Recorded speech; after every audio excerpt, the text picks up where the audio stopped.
May adlaw sa tanan. Hala, gisugo ko sa kumbana. So, nagsulat siya script, mao niya itong basahon ron. So, imagine na lang na lalaki akong tingog. Wow! So, maayong adlaw mga migoy, mga migay. According siyang script, late upload daw ni. Hala, kuyogi mi sa mong kabuang. Madto daw mi og dapitan, padong dapitan. Gikan mi dire Cagayan. Kaya of course, birthday daw ni Airpat na si Bong Byron. Tara, let's go. Hapit sa daw mi diri sa Kugon para mo palit og regalo. Palit sa daw mi regalo sa Kurab o si Bujing. Ay, isa ra day ni kabuok. Anyway, di ko kasabot siyang agi. So, mo to kong gibasa. So, according siyang gisulat po, naniguang na daw siya sa Marawi. Pira sa Kurab.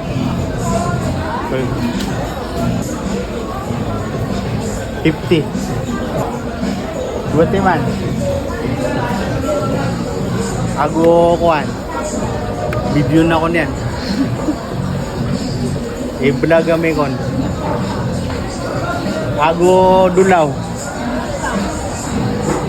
90 man bo. 85. Ata. Anyway, ang iyang gipalit kay sa Kurab og Dulaw. Napa siya'y pina-insert dire. Na, as far as he knows, dili daw mranaw food ang mranaw food kung wala daw ning duha. So, palihog ko sa comment og correction sa iya kung sakto ba niyang ginapanorya o ginasulat dire siyang script. Hay in tawon, 7 to 8 hours daw among biyahe. Kaya of course, nagmotor kami. Hala, obviously.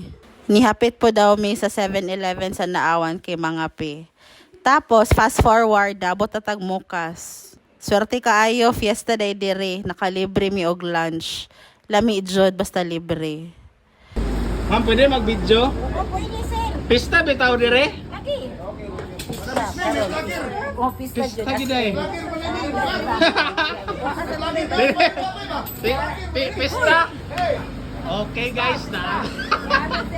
Anyway, sige katawa akong bana sa background, pasensya eh. Init man kayo ibiyahe, so wala na lang mi nagpangil. Nag-barge mi para aircon. Wow!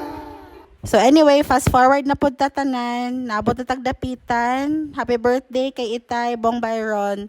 Timing kaayo. Nakauna yung taon akong bana. Kay busaw man siya. Naka first bite siya. So ako pa ning basahon ang iyang last na sentence. Yeah boy. Until next time. Sige, bye!